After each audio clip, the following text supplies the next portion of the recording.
Hello, this is section 4.3 Riemann sums and definite integrals. So in the example 1, consider the region bounded by the graph of f of x is square of x and x axis for 0 to 1. So as you notice, you can see from the here to here. As shown is a figure 4.18, evaluate the limit. So we are doing the limit and approach to infinity, sigma n equal to 1 to n f of ci times the delta xi. So where the ci is a right endpoint this time. So right endpoint is right here. Of the partition given by ci is I square over n square, and then the delta x of I is the width of the ith interval. So in this time, so since it's all given, so the width of the interval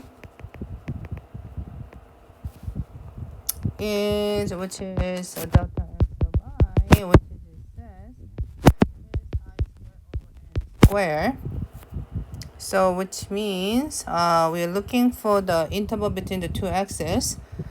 It's gonna say that as I minus 1 square over n square, because if you set the I here and then the other, but previous is I minus 1 square. So when you simplify, it's gonna be I square subtract of I square minus 2I plus 1 over n square, which is I square minus I square plus 2I minus 1n square. So I square cancel. It becomes 2I minus 1 over n square. Okay, so this is the width of the interval. So the excuse me, limit and approach the infinity from n f of ci times delta x sub I, which is a limit and approach to infinity, sigma I equal to 1 to n. And then ci is when you are using it, which is ci is this one, to plug it into the right here. Okay, so square root of I square over n square, and then times by width 2I minus 1 over n square. And then limit and approach to infinity of, and then you just need to simplify. So it's going to be sigma I equal to 1 to n. It's going to be I over n of 2I minus 1 n square. And then becomes limit and approach to infinity. And then it becomes, you can put that 1 over n cube. And then you can leave it as sigma I equal to 1 to n of, if you multiply by, you got 2I squared minus I. And then limit and approach to infinity of 1 over n cube of, and then I'm using the formula. So sigma I equal to 1 to I square is n times n plus 1 times 2n. It's a positive 2n. And 2n plus 1 over 6. Subtract, and then sigma I equal to 1 to ni is n times n plus 1 over 2. And then the limit and approach to infinity of 4n cubed, if you simplify that, and become 3n squared minus n, 6n cubed. So I skip this, okay? And then limit and approach to infinity of now 2/3 1 over 2n minus 1 over 6n squared, which is n goes infinity, becomes 0, equal to the 2/3. So this is actually the 2/3. Alright, let's look at the next page. And then Riemann sum. We know that the region shown is figure 4.9, has the area of the 1/3. So because previously this is actually the 2/3. So if that's a square, if that makes a square, right? So this must be the 1/3, okay? Alright, so because of the square bounded of 0 to 1, and then the y also bounded by 0 to 1, has the area of the 1, you can conclude that the area of the region shown for 0.18 is area of the 2/3. So you can do that too. So this agrees that with the limit found in example 1 that we just finished, even though the example used the partition having a subintervals of the unequal width, the reason this particular partition gave the proper area is n increases the width of the largest subinterval approach to 0. So this is the key figure, the development of the definite integral. So in the definition of the Riemann sum, below note that the function f is non-restriction other than being defined in the interval from a to b. So definition of the Riemann sum. So f defined as a closed interval, and then the delta be a partition from the a to b, and then the a is the b is the boundary, and then there's an axis between those. And then delta x of y is the width of the xi subinterval, which is this is actually the intervals, subintervals. So if the ci is any point in the I subinterval, then sum is gonna be, we are using this formulas. All right. So we are using these formulas. Okay. So from this is what we have. So this is called the Riemann sum of the function for the partition delta. So the width of the largest subinterval of the partition delta is a norm of the partition, is denoted by this form. For every subinterval is the equal width, and partition is regular, and the norm is denoted by this. Okay, so which is norm is going to be the subinterval, so b minus a and divided by n. For the general partition, norm is related to the number of the subinterval between the a and b, followed by b minus a. So you can get so n is going to be always greater equal to b minus a over a norm of the norm.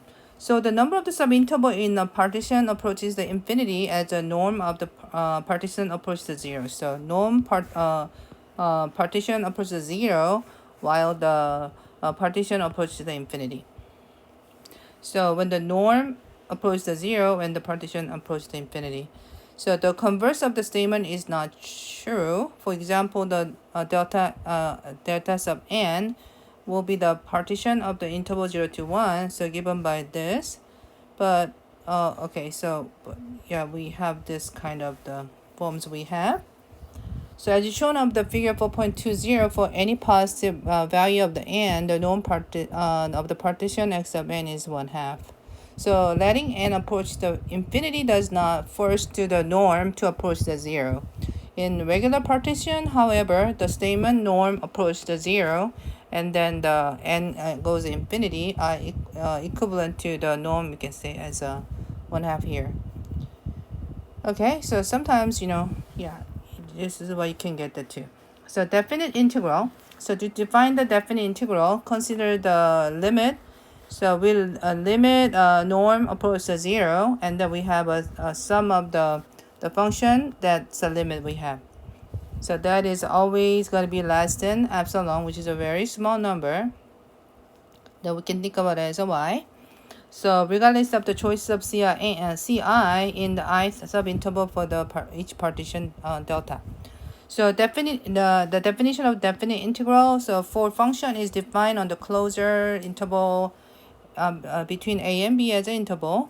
The limit of the Riemann sum over the partition delta, and then we got that form. So it is as described above. A function says to be the integral from the a and b closed interval, and then we'll get that this comes out. Okay, so this is what we're going to use. So limit is called the definite integral of the f from the a to b. The number of the a is the lower limit, and then the number b we call the upper limit of the integration. So we are using the integral to the integrations. So through the Riemann sum were defined for the function with a very few restriction. A sufficient condition for the function f to be the integrable on a and b, that is continuous on the a and b. So continuity imply integrability. So if a function f is continuous on the closed interval a and b, then the function is integrable on a and b, and that is integration is exist. So let's do number 2. Okay, so number 2, evaluate the definite integral by the limit definition. Alright, so the function f of x, which is here, if you have function is actually the 2x, is integrable, which is from the between the -2 and 2, which is a low limit to the upper limit, because it's continuous on the net, so because the linear functions. And also, the definition of integrability implies that any partition whose norm approaches 0 can be used to determine the limit. So computation for the convenience that define delta by the subdividing -2 to 1 as a closed interval into the n subinterval of the equal width. We can find the delta x of I is going to be same as delta x, so b minus a over n.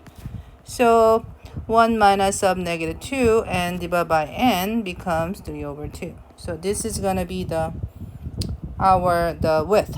So this is a width. And then choosing the CI, which is the CI is actually the a plus of I times delta x. So -2 plus, because that's a, and then the delta I times delta x is 3 over 2, and then you got -2 plus 3i over 2. So that's a CI.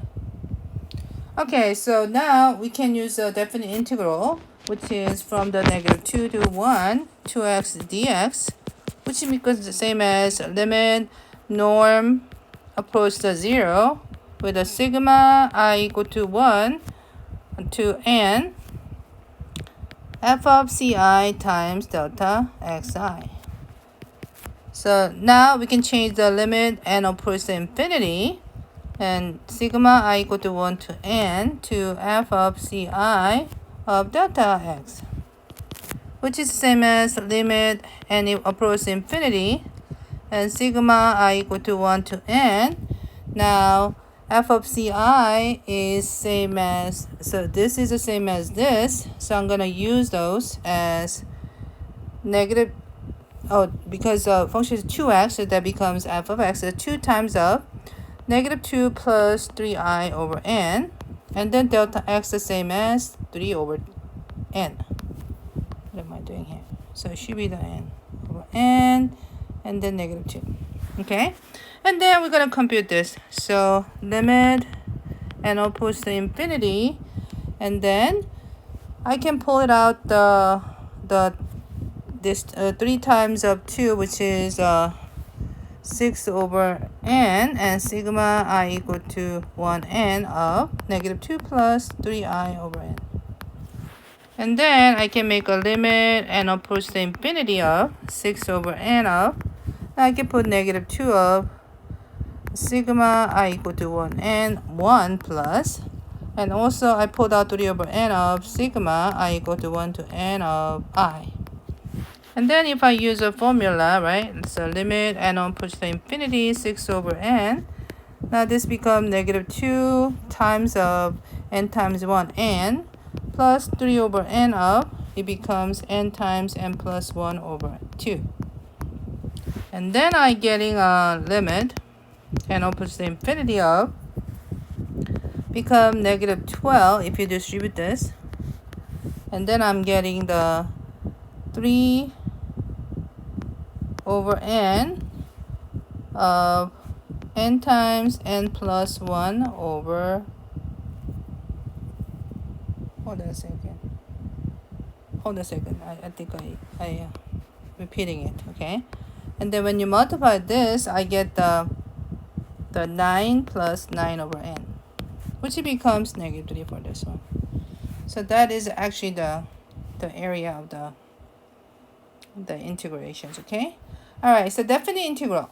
So because the definite integral is example 2 is negative, it doesn't represent the area of the region shown in the figure 4.21. So definite integral can be positive, negative, or 0, okay? So definite integral could be the positive, negative, or 0. So for the definite integral to be the interpreted as an area, the function f must be the continuous and non-negative, and a and b as a state at the next theorem. Okay, so yeah.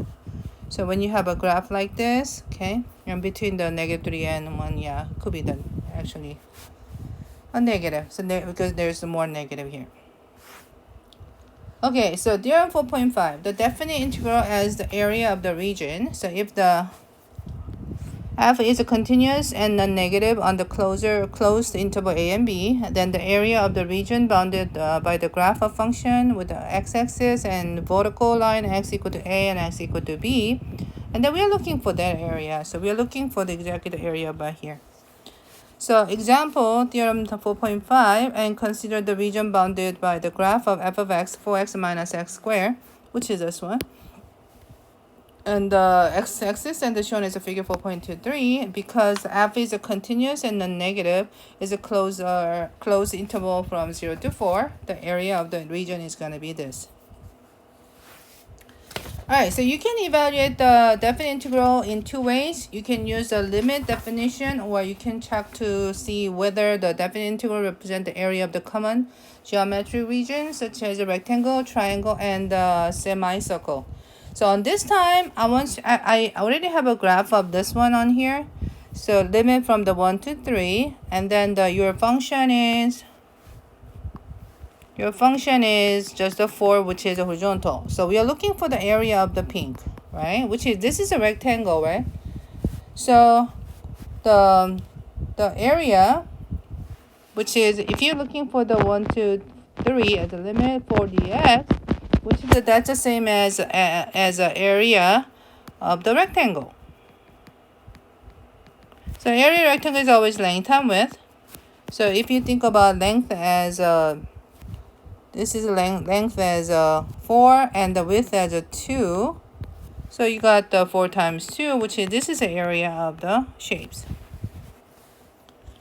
Okay, now I have a graph of function which is x plus 2, which is, this is the line, and the x-axis, and then the x-axis, and this is a limit and the close, and then you'll see the trapezoid.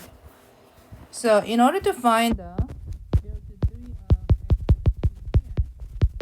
is the same look as area of trapezoid, which is area of the trapezoid is half of, and then the height times base 1 plus base 2. In here, I want to say base 1 is the 5. I want to say base 2 is the 2. And then I want to say height is a 3. So half of 3 times 2 plus 5, which becomes 21 over 2. That's the area. Alright, and then in C, I looking at the semicircle, okay? So in this semicircle, so find the area between -2 to 2 from the 4 minus x squared dx, which is I see as area of a semicircle. So area of the semicircle is going to be the half of the area of the circle. So area of the circle is pi r squared and divided by 2. And then pi, and then center must be here. So the radius should be the 2, right? So I use the 2 as a radius, square over 2, which is, it becomes a 2 pi.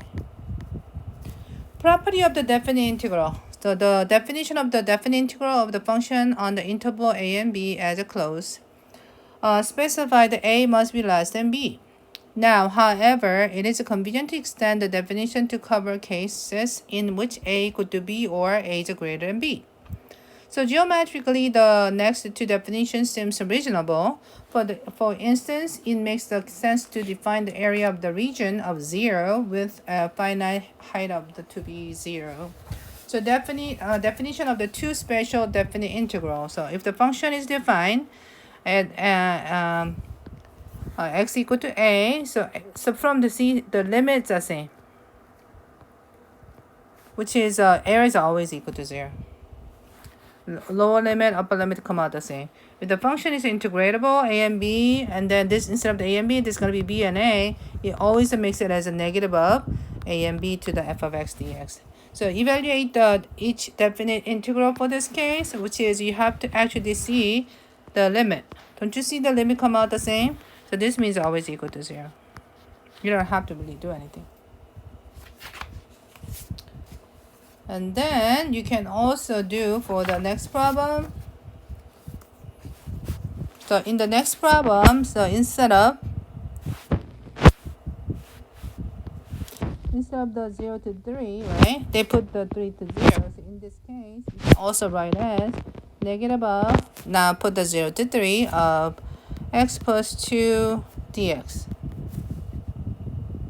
So which is, we already have a integral from the 0 to 3 x plus 2 dx in the problem of number 3 in B.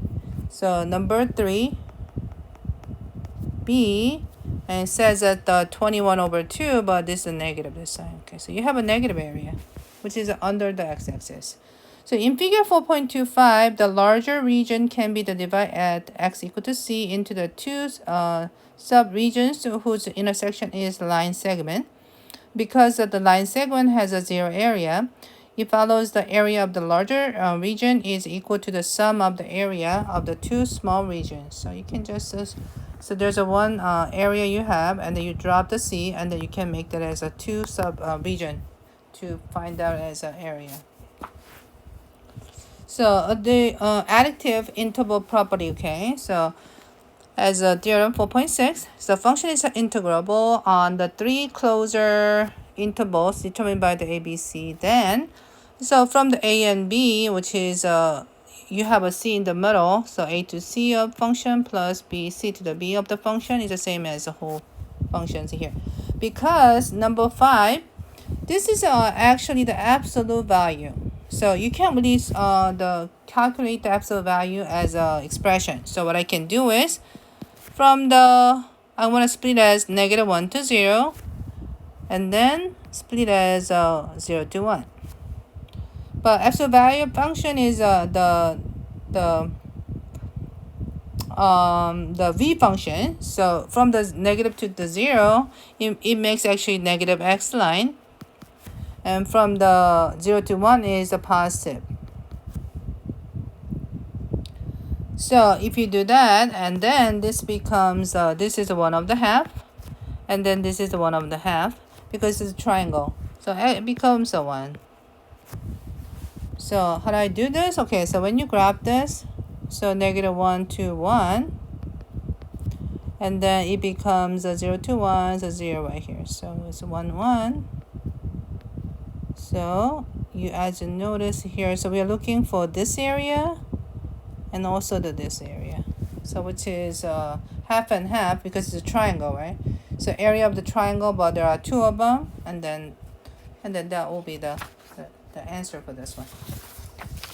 Alrighty, so property of the definite integral in theorem 4.7. So if the function f and g are integrable on the closed interval a and b, and k is a constant, then the function kf and f plus minus g are integrable on a and b closed.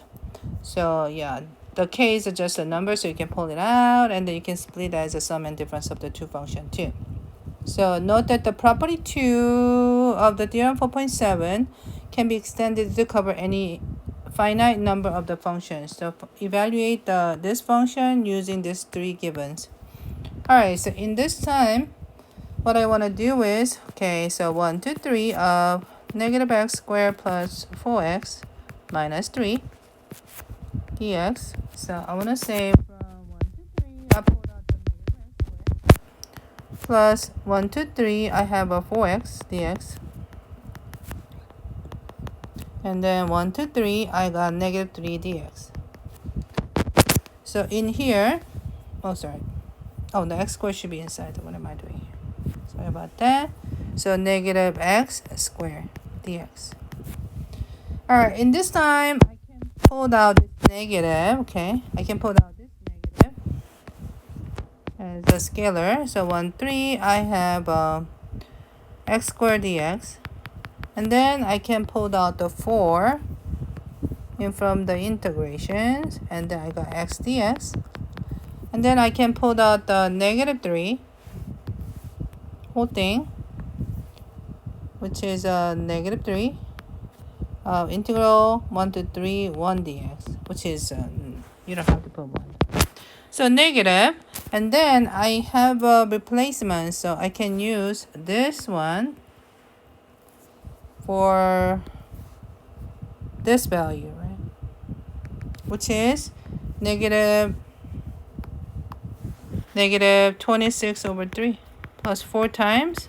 And I also can use this one as this one, because that's what it is, right? So which is, I said 4 times 4 and minus 3 of. Now I can use this one as this one. So 3 times 2. And then when I simplify, I got negative 26 over 3 plus 16 minus 6. And then I got 26 plus 48 minus 18 over 3. And then I got 4/3. So this is the area. The next page. So the function f and g are continuous on the closed interval a and b. And then your function f of x is less than g of x, but still every function is greater than 0 from the a to b. Then the following property are true.